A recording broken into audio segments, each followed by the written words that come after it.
Seriously, you never had an orgasm? No. No, like I would get close. Mm-hmm. Like, you know when it feels like a little sneeze? Like, I'm not sure. no? No, I haven't felt that. I'd like to try that. Yeah. My cancer's back. I'm too young. I haven't done anything with my life. I know it's cheesy, but everybody has a bucket list. I've never even had an orgasm with another person. Good. We have something for your list. Orgasm with another person.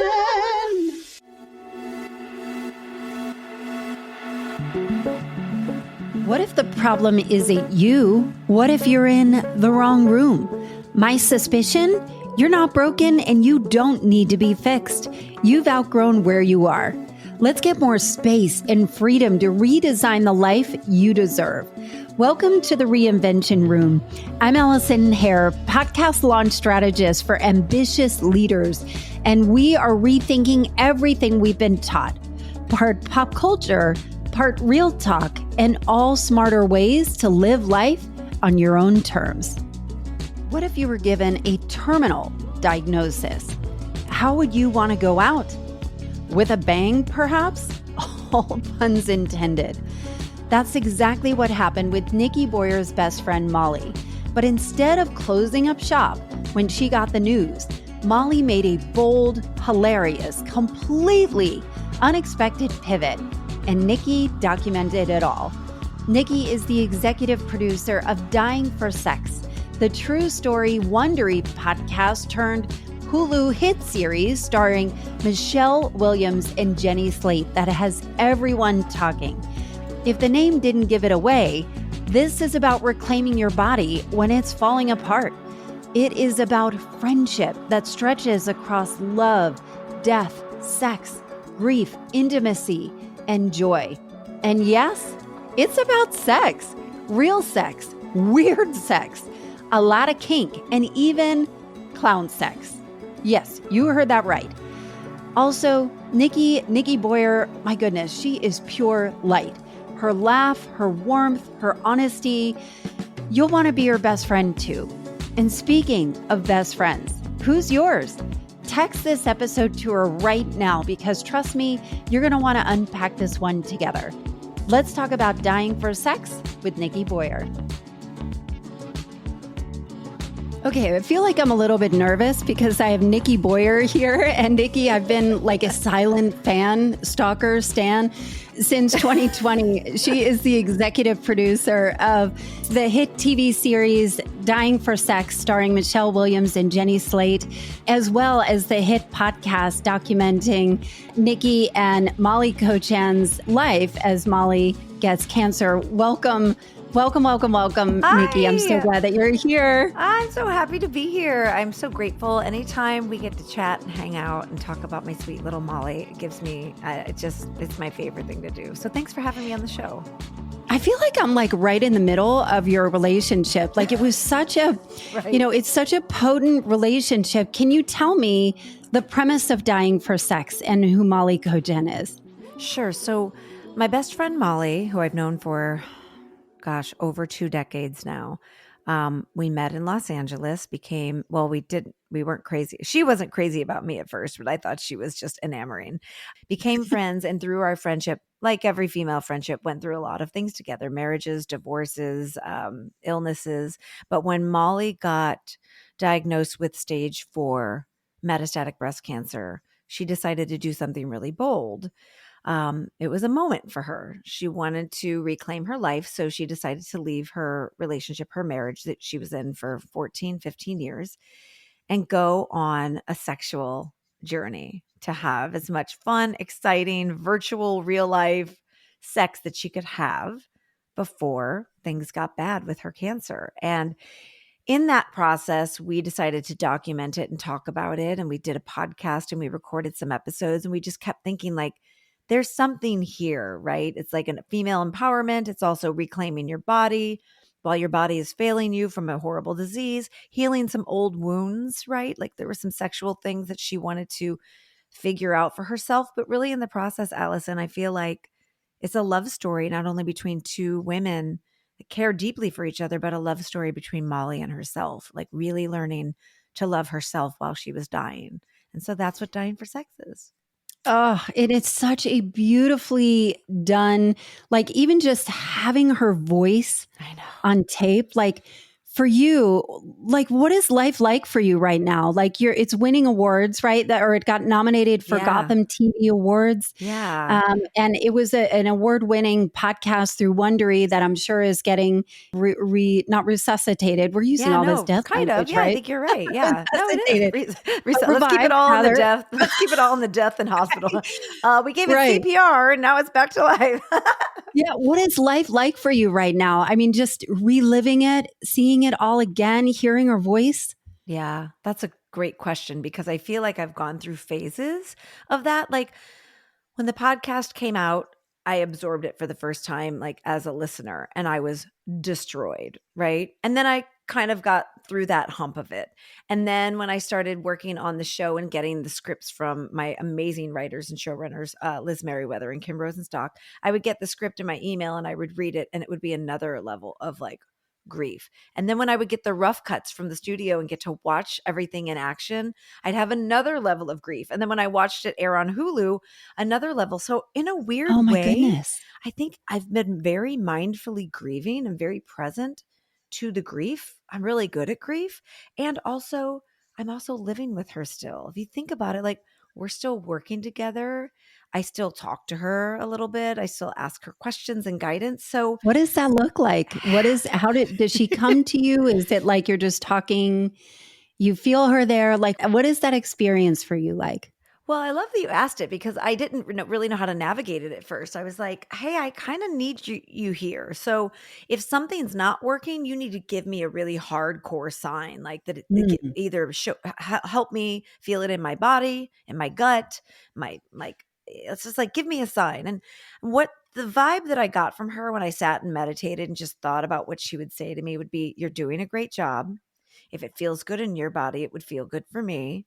Like, go do you and figure it out. Like, I trust you. And so I felt the deep trust from her. She even told me that when she was still alive. But I ask her a lot, like, please tell me if this feels weird or wrong to you, or just give me a sign if something feels good. So the other day, oh my God, Allison, I was at breakfast with my friend Tara, and we were sitting at the table, and her coffee cup was sitting across from me. So imagine the coffee cup is here. And all of a sudden, we just see the coffee cup go What? across the table. And you're moving the coffee cup across the table. Nobody's touching it. So the coffee cup slid about, I don't know, an inch and a half on its own. Were you talking trash about Molly or something? No, we were like, it's so funny. We were actually talking about another dead person. So we were like, is it that person or is it Molly? Like, we were trying to figure it out. But I do believe if you ask for signs, the universe will put them in front of you. But that, I have to say, that moving coffee cup, I still haven't figured out who it was. My friend thinks it may have been her dead grandfather. And I'm like, well, tell him to get out of the way because we're trying to talk to Molly. But it was, Allison, it was weird. I mean, the coffee cup slid and there was no water on the table. And it was the first time ever I had seen something that close, that obvious. So I do feel like if you ask for signs and you ask for intuitive hits, you can get them. And I know that makes me sound a little insane, but I don't care. I really don't care. I don't think it does sound insane. I think, when I think about you and Molly and in general, the relationships that we have, I think about like having somebody to bear witness to your life is the greatest gift you can possibly have. And it's almost like I imagine you maybe hearing her voice from the podcast again. And it feels like that really happened. She's not really gone, like I'm still here. Like, I wonder, is it surreal? Is it like watching your own life and just Dying for Sex is Jenny Slate plays you and Michelle Williams plays Molly. Does it feel like watching your own life? It's I didn't know what this was going to feel like because I've never experienced anything like this. And I thought, being as type A and control, as much of a control freak as I am, that I was going to hold on kind of tightly to this. But I just had this deep trust, like a deep, deep, soulful trust with my creators and the people I was working with, that I knew that they got Molly. And that was really the most important.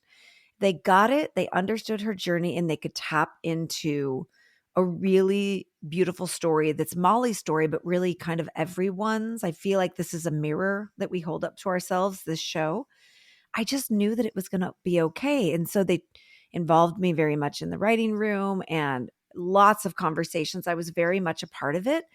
And it's weird because it's the first time in my life that I wasn't attached to outcome. I was very just steady and knowing that this was going to somehow creatively work out. And I know that sounds insane. It goes against everything that is in my personality, but when I watch it back, yes, there are differences. Yes, they take liberties. Yes, things are switched and changed in timelines.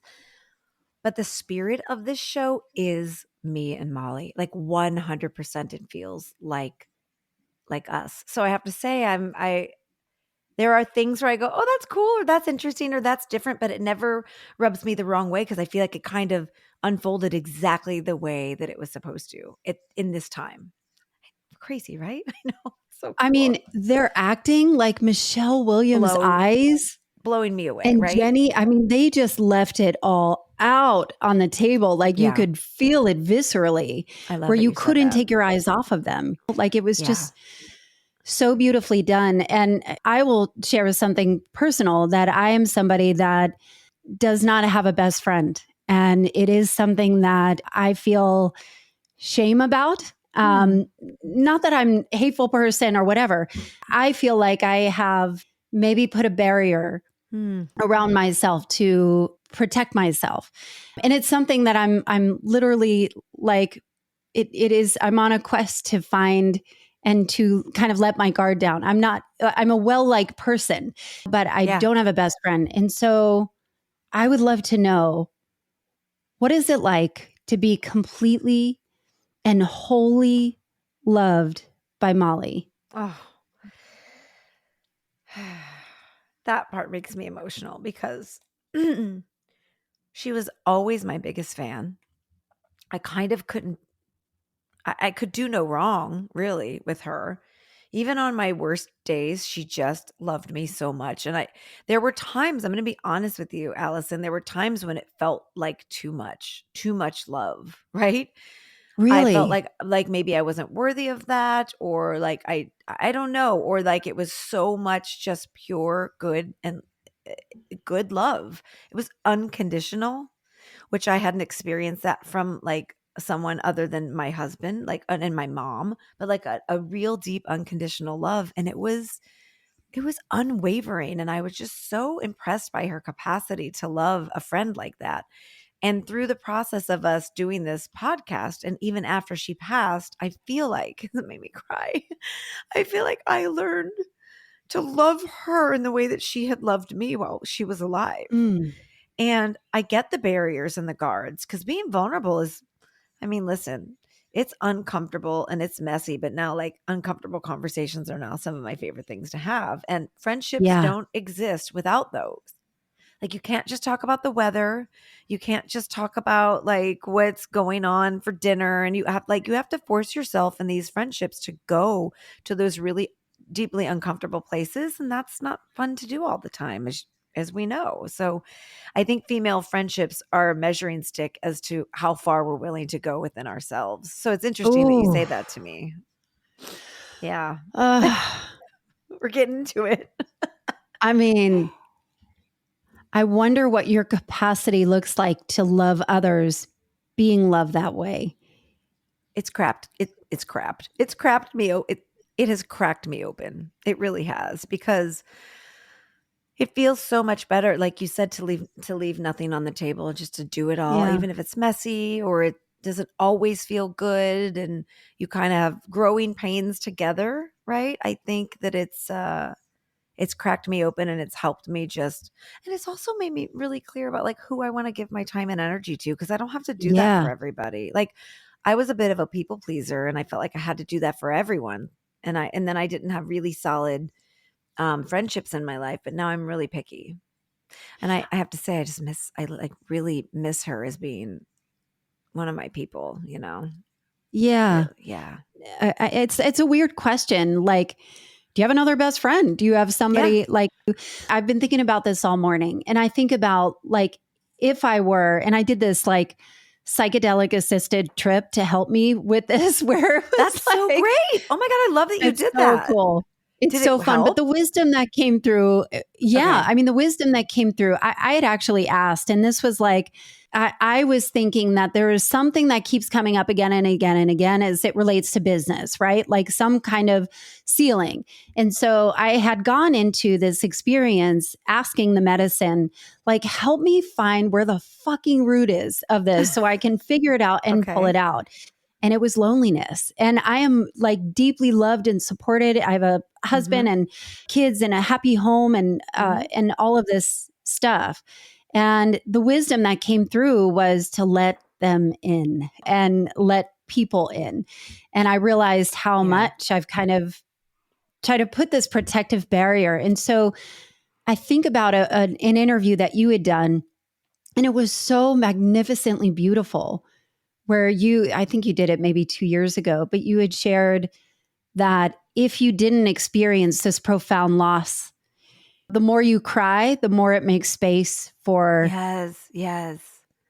just an unfettered joy. Yeah, that's it. You can't have one without the other, because as deeply as you're willing to carve that space, or that it is just carved for you by incidents or trauma or experiences, that space for sadness then immediately expands your capacity for joy. Like they go hand in hand. So when I'm crying and when I'm in that deep, dark place, I always visualize, like, this is gonna sound so cheesy, but like there's a little person inside of me carving, like making room and digging a hole for joy to dump into, because they don't exist without each other. I mean, it's like such, Eastern philosophy, but like the yin and the yang, like that's just how it is. It's just how life goes. And so I always try to remember when I'm in the trauma, I'm like, oh yeah, I'm increasing my capacity for joy and goodness. This shit's going to work out in my favor eventually. So beautiful. That's so beautiful. Thank you. But did it make you afraid to get close to somebody else?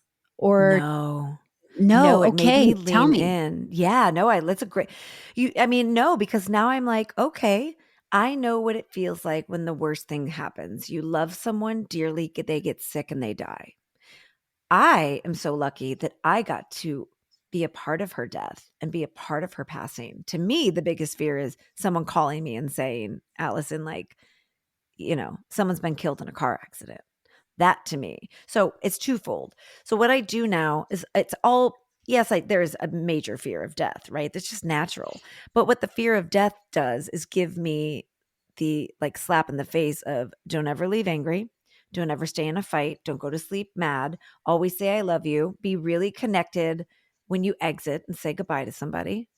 And then the other thing is to lean into the uncomfortable conversations, because if someone is passing away or someone is dying or on hospice, like show up and go, be there, connect with them, live their life with them. Like, so twofold. Yeah. Show up for the life. And if someone is dying, like show up for the death too. Like do not shy away from that. And it's hard in our culture. People don't want to It do is that. hard. Was that hard for you, or was it something that was instinctive, or was it something you had to almost convince yourself? Because I think in general, especially in America, like grief, death, we are toxic positivity all the time and optimistic. Yeah.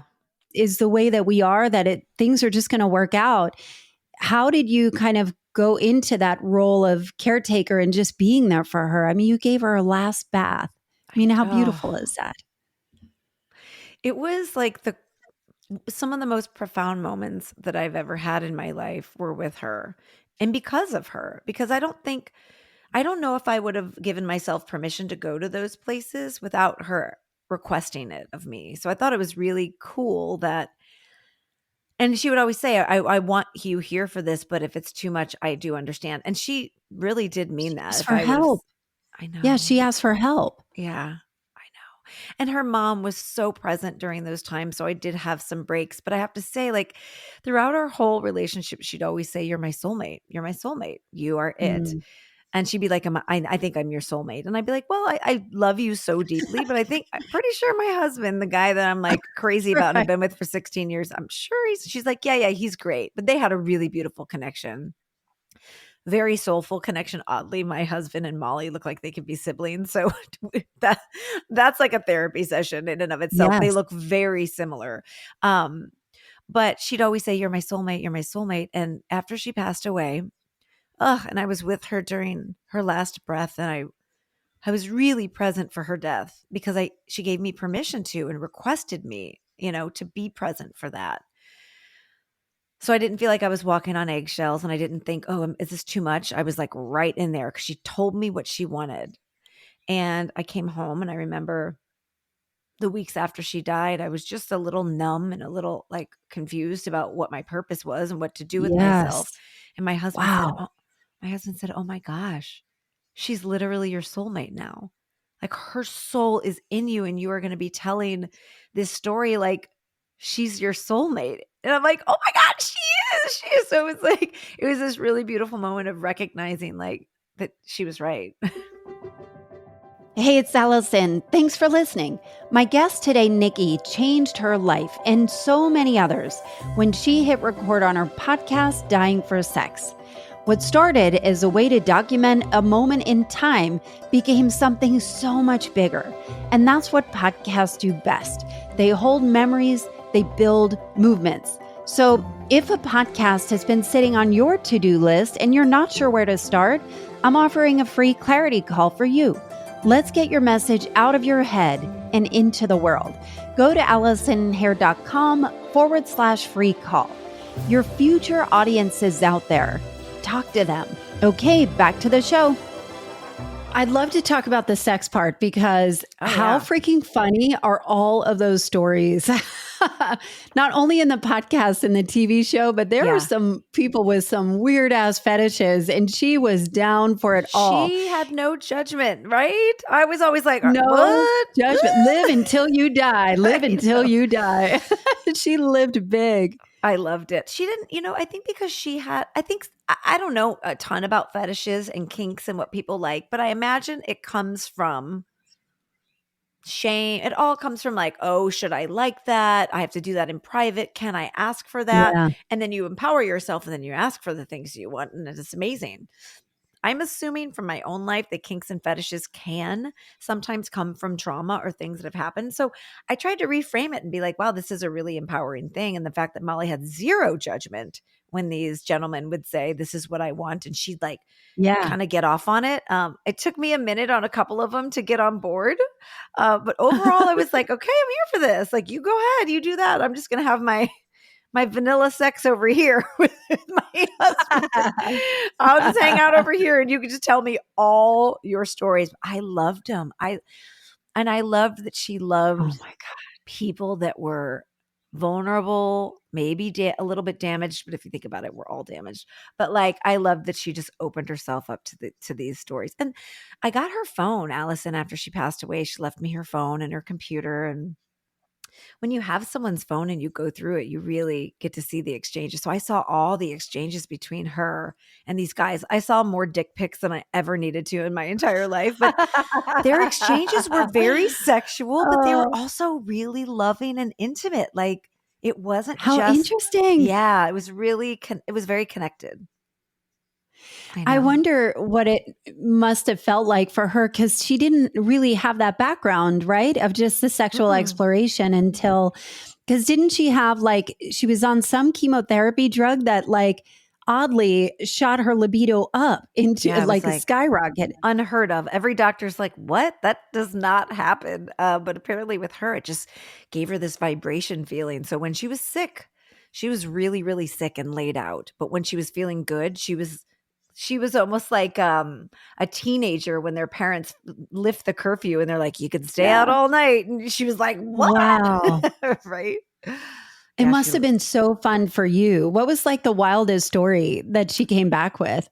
Well, oh my gosh, there are so many. A lot of them are in the podcast or on the show, but there are a few that we couldn't include because they were so salacious. I can't even talk about them because I'm like, what? But oh my God. I know. And she always kept her, I was concerned about her safety, right? Because there were times where I'd be like, can you just let me know you're okay? And there were a few times it felt a little compromised, to be honest, and where the sexual escapades didn't land exactly the way that she wanted them, or the guys weren't exactly what she had anticipated. And those were not good moments. So it wasn't all, rainbows and butterflies and fun sex. There were definitely some dark moments, but that was just part of her journey and part of her healing some sexual wounds that she had from childhood. But one time she had a really good night with this guy who happened to be a clown. And Okay. hilarious. I'm like, how do you find a clown? And she said, I'm really sick this morning. I'm not feeling great. And I said, oh, too much partying last night. Molly didn't do drugs. Molly didn't even drink. She'd have like a club soda. So like partying just meant out late. But she said, no, that the drugs are hitting me this morning. So I brought her over some soup and she opened the door and she was in this beautiful like black satin, and her hair is blonde and all messy. And then she turns and on the side of her face, she's got clown makeup smeared down the side of her face and her body. I'm like, what were you doing? She was like, oh, I was making out with a clown. And I said, where? And she goes, at a mortuary. And I'm like, what? And she said, he's a clown, but he's also a mortician. And I'm like, oh my God. I know. That's like every part of life all in one. Exactly. Oh my gosh. So yeah, that was one of my favorite mornings. So I dropped off the soup and I said, go rest. You clearly have pushed yourself too far, my love. Go take a nap. Yeah, go take a nap, please. You've earned it. You've earned it. I wonder, like, what are the stories that you hear from people? Because I imagine people probably reach out to you with their stories, their cancer journeys, their best friend journeys. What are the stories that are coming back to you? I'm getting so many, Allison. Like I wake up in the morning and one of my favorite things to do is like lay in my bed for 20 minutes and just look at my DMs, because it's just this pouring of love from other people that are the metastatic breast cancer community is saying things like, thank you for the story. Thank you for like showing a woman with this disease, living her life, being bold and messy and amazing. Like, thank you for the comedy of this. I have people that are best friends of someone who has cancer and are like, thank you for showing me kind of how to have these uncomfortable conversations. I've even got people saying, gosh, my relationship with my mom has been so estranged, and watching this made me pick up the phone and call her. I haven't talked to her in years. Like, I think what it's doing is, a friend of mine texted me and said, when I watch this show, I feel every character in me, and I feel myself in every character. And that is the biggest compliment, because that's what art is supposed to do, is reflect back and challenge your thoughts and make you think about things differently and crack open your heart. And I really am so proud of Molly, because I feel like the way she lived her tiny little life really has exploded into something so big and so beautiful.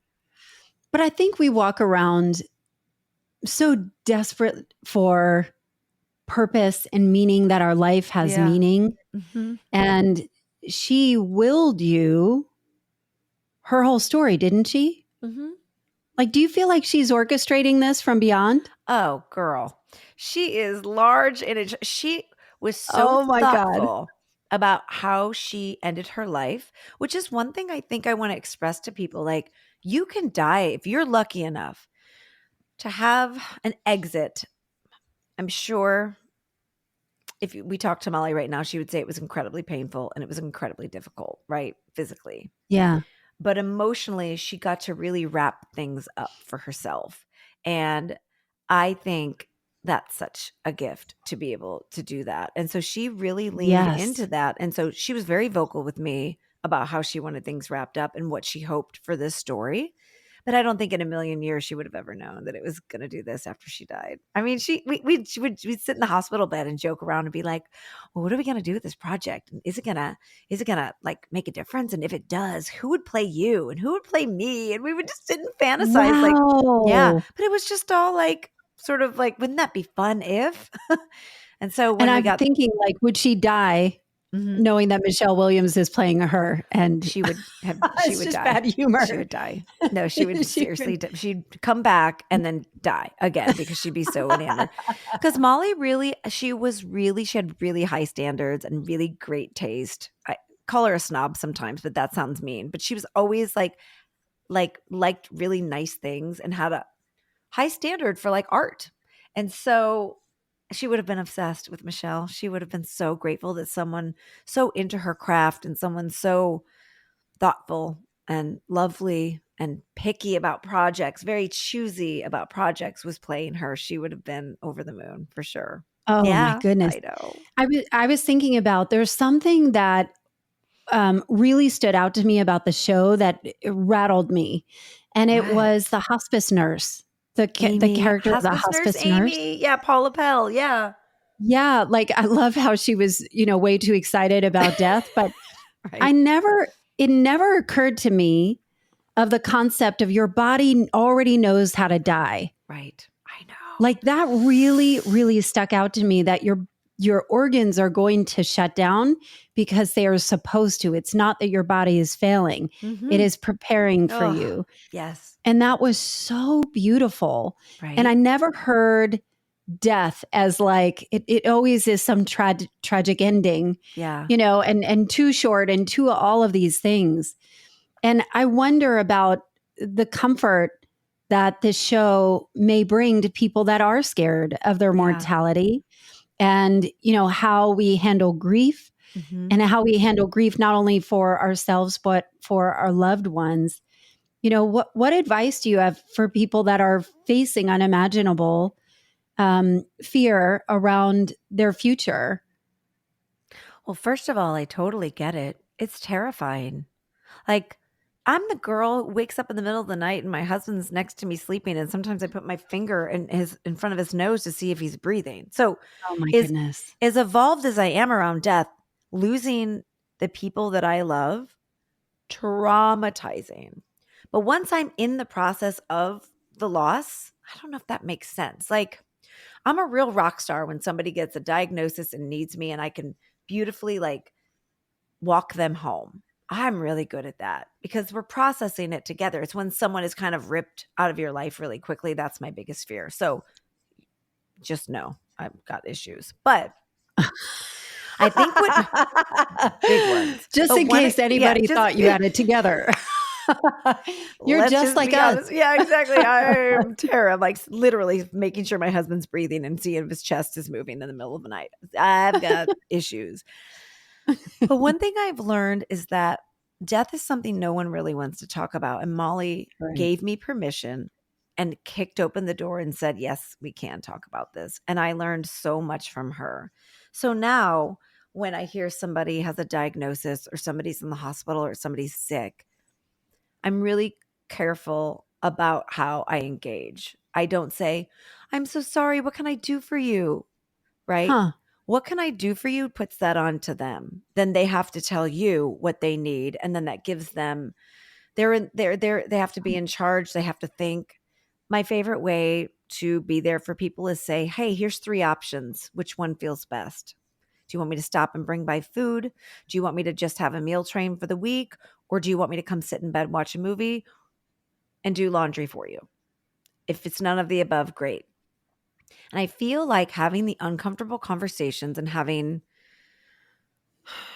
the dialogue that nobody wants to have, talking about the elephant in the room, is often the one thing that people need, which is a little air out of the balloon. A little, oh my gosh, yes.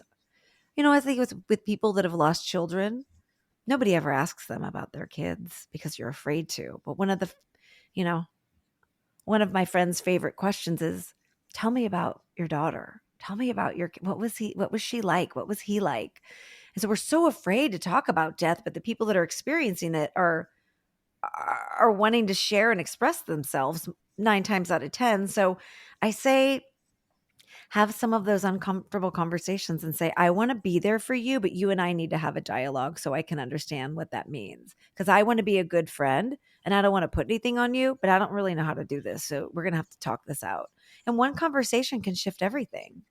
That's beautiful. I love giving that perspective because I think everyone is like a freak over when some things True. are uncomfortable. It's kind of like, people that have lost their child or had some traumatic event. And when they tell somebody, they're so worried about how it's going to land, or that they're going to be too negative, or that it's going to bring the vibe down. It's a really weird thing. I think it's something we need to talk more about. Yeah. What was Molly afraid of death? I think early on she was, when she got her diagnosis. At first it was like, I don't want to, I remember her just being like, I don't want to die. Like, are you kidding me? I'm a young woman. I have a lot to live for. I think she wanted to experience a lot of things. If she was going to die, she felt the ticking clock for sure. And so I think that's part of what caused her to leave her relationship and go, okay, I love my partner. He is a good human. We had a good thing, but now that's not fitting the life that I want to live, and the self-discovery I want to do. Really brave, right? That was so bold. I mean, that, I couldn't imagine, like it sounds like it gave her so much discernment and perspective for what she wanted. Mm-hmm. And I wonder how many people would take that versus just clinging on to everything you have, right, knowing that the clock is ticking. I remember when my mother got diagnosed with terminal cancer, she would have 6 months left. And she did not go on wild sexual escapades, at 78 years old. Mom! But what I thought was interesting that I started to see some similarities is that my mom turned off the news. She didn't turn on the TV. Mm-hmm. And for the first time in her life, I'm one of 7 kids. Oh, wow. And she let people love her. And even though she was in gradual pain, she, like, all the stuff that she used to engage in before, it didn't matter. Like, she just zoned in on what really mattered, where she didn't let people love her, which kind of goes back to me keeping people away, but she just let people in and see her look like complete shit and hell, and just, watch the color go out of her face. But we could visit her. And I thought it was such a big learning lesson for me, and of how she had the most beautiful death because she let people in. And I wonder, do you fear death? Oh, God, that's a good one. I just keep thinking about your mom. Do I fear You're so death? sweet, Nikki. Well, I'm just like in the mom zone. I'm just like, love her. I don't fear dying, but I fear losing the people I love. So if you die, you're then losing your connection to them. That is the part that, like, I don't feel like I fear, like, what's going to happen to me or where do I go? And I just know that there's something bigger and more beautiful that I can't even wrap my brain around. I don't think it's God. I don't think it's heaven. I think it's something that there's no way that we could even wrap our brains around it. I think it's so cool. So I'm excited for, like, what is that about? But I will be incredibly sad to leave the people that I love behind. Incredibly sad. But when you're dying, and I learned this with Molly, there's like she had at times this sort of euphoric feeling of, she had fear, but there was also a lot of fear, but there were also these moments where she was just so filled with, like, and it's in the podcast, like, I can't believe I get to go on a trip. Like, I get to go do something I've never done before. So I know that that's a part of it as well. So that's a good question. I'm gonna have to go to therapy on that one. You're welcome. Yeah, exactly. You don't have my address to send me a bill. What about you? Am I? Oh, yeah. I'm terrified of death. I'm terrified. And I think it's more the ticking time clock of, like, there's so much that I want to do. And, I spent my career in the corporate world. So I spent 25 years in corporate sales. So I worked for, like, Salesforce, DocuSign, ADP. I have a degree in broadcasting. I started this podcast 6 years ago. It is where I feel the most lit up. It's always been my love and my dream. And my mother was a stay-at-home mom of 6 kids. And she would implore, in me and my sisters, never rely on a man to make money, always make your own, because she did not make those choices. And so I have always picked the money, pick the money, pick the money, and like sacrifice my passion and my creative side. And so 3 years ago, I left my corporate career to start completely over. And, Wow. we're a 2-income family, and I took a really big income completely away with no idea of how or if I would ever, make Right. that kind of money again. And so the practical aspect of it is that my world gets a little smaller. I can't travel. I can't, travel like I would like to. And so I feel like that the looming death of like, I'm 50. Mm-hmm.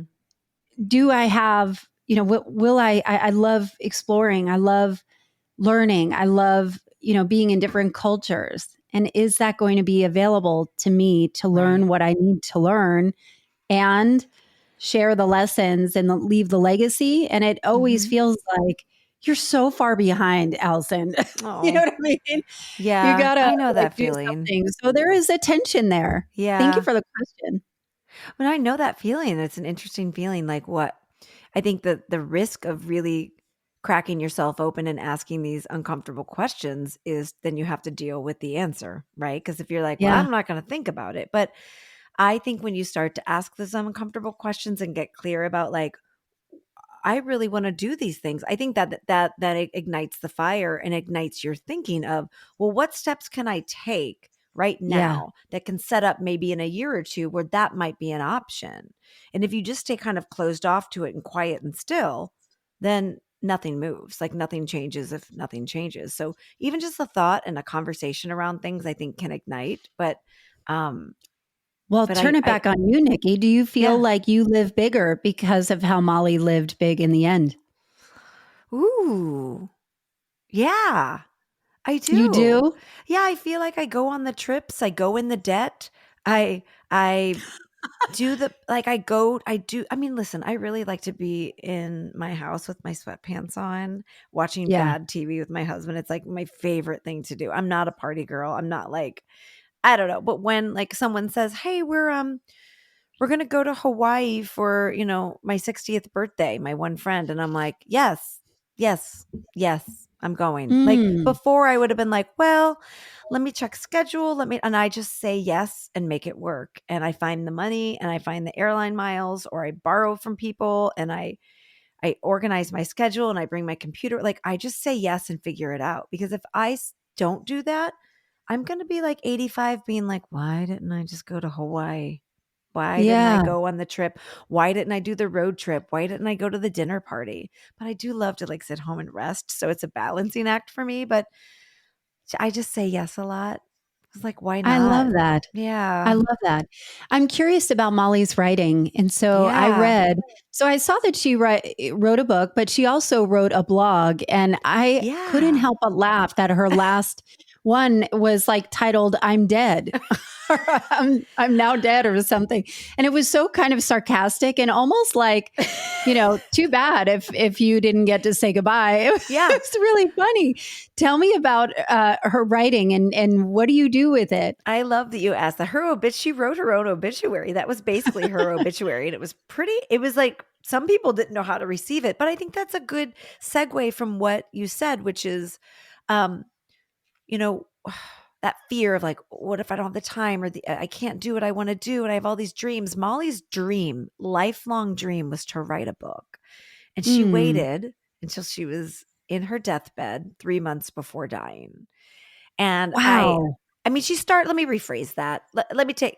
She didn't start the book then. She started the book probably like 5 or 6 months before she got into the hospital and wrote a couple of chapters and was really working, but then thought, oh my gosh, I am unlimited time and I have to finish this book. And I do believe the book is what kind of kept her alive those last few weeks because she was so desperate to finish it. And I said, Molly, you waited your whole life for this. And she's like, why did I wait till the last minute to do this? And so she wrote her book called Screw Cancer, Becoming Whole. And I self-published it. It's on Amazon if anybody wants to go get it. Screw Cancer, Becoming Whole. But it ties in because that was her dream. That was her life goal, was to write a book, and she did it. But my double down on this is, hey, let's not wait for a diagnosis and let's not wait to be stuck in the hospital to do the thing that you've always wanted to do. Like, please do it now. Please set it in motion, because you're not going to have more energy when you're 85 if you're lucky enough to get that old. You're not going to have more gumption to be like, let me do do this shit now. Do it now. And so I do carry that with me when I think of, should I do this? Should I wait? How do I figure this out? And I'm like, well, what am I waiting for? What am I waiting for? I mean, partly to hit the lottery, but what am I waiting for, right? Wouldn't that be nice? Do you feel like Molly died whole? Very much so. Yeah. I felt like she did. What a gift. Yeah, she put the pieces back together and she deeply fell in love with herself in a way that, like you said with your mom, where she stopped caring about how she looked. She stopped caring about her attachments to like things. I watched Molly do that so beautifully, and it was actually the prettiest she's ever looked, because there was this glow and this release of caring about how she looked and how she was being received and if she was desirable. It's interesting as a woman, I think once you let go of that and you just focus on your soul connections, I mean, she was glowing at the end. I was like, you're just so beautiful. You're like so vibrant. And so, yeah, I think she died feeling very whole. That is so beautiful. And what a perfect place to close up our conversation. Nikki, how do people talk to you? Obviously, you can watch Dying for Sex on Hulu. Is it FX? Is it Disney Plus? Is it all three? It's all three. It's FX's show, but you can watch it on Hulu or Disney Plus. All 8 episodes, You can binge it, Dying for Sex. And then if you want to hear real Molly, you can go back and listen to the Dying for Sex podcast on Wondery. And then I also did 3 episodes where I got to interview some of the cast and talk about what it was like to work together. So those are really fun little bonus episodes. And then if you want to connect with me, I'm on Instagram at Nikki Boyer, and I love to communicate. Like if you watch the show, like I love nothing more than getting a response from people like, hey, I watched the show, or I'm on episode 5. Here's what I think. Like I love that communication. And that's how you find me. And I just want to say, like, you are so good at this. Like talk about such a beautiful conversation. You're so good at cracking people open. So if you're open to a new friend, I am. I'm right here. I'm looking for a new best friend. I'll hold back your hair and wash you if you want. Exactly. Oh my goodness. Thank you so much, Nikki. You are wonderful. What a gift that it has been to have you have a conversation with you. But really the show and the whole concept just had me reevaluate what I want, and how to live life and live life bigger. And I think anytime there is art and entertainment that allows us to reflect back on us making bigger choices, that is how a culture changes. And that is how we change as people. So thank you so much for sharing and bearing your heart as well. Thank you. I appreciate it. Don't you want a Nikki in your life? I love how she goes straight into the hard stuff and somehow makes it feel human, funny, and beautiful. That is rare. You can watch Dying for Sex on Hulu or Disney Plus, then go back and listen to the podcast that started it all on Wondery. If you want to reach out, Nikki's the real deal. She reads her DMs. You can find her on Instagram at Nikki Boyer. And if this episode stirred something in you about how you're living, who you're letting in or not, or what really matters, send it to someone you love. These stories aren't meant to just be heard. They're meant to be shared. And hey, go hug someone extra tight today. If you liked today's episode, there are several ways to support the show. I produce this show myself, so it helps me continue to make it. First, please rate and review the show on the platform where you listen, and consider sharing this episode with a friend or 5. That's how it grows, by sharing these ideas. Second, please sign up for my email where I send out a short personal note to you every week, and always with a sprinkle of snark and some best finds. You can sign up at AllisonHair.com/email. As always, thanks for listening and hanging out with me in the Reinvention Room.